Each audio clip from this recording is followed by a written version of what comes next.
文さん、こんにちは。こんにちは。久しぶりですね。いつもお元気そうですね。最近どうですか？最近少し太ったから甘いものを食べないようにしていまそうですか。でも無理をしないようにしてくださいね。す。はい、ありがとうございます。気をつけま他にどんなことをしていますか？す。毎日30分ジョギングをしたり、水をたくさん飲んだりするようにしていまそうですか。いいですね。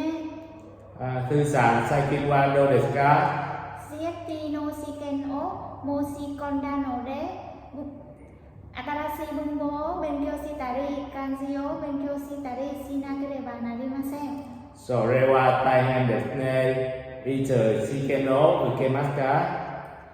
来月の25日です。そうですか。頑張りましょ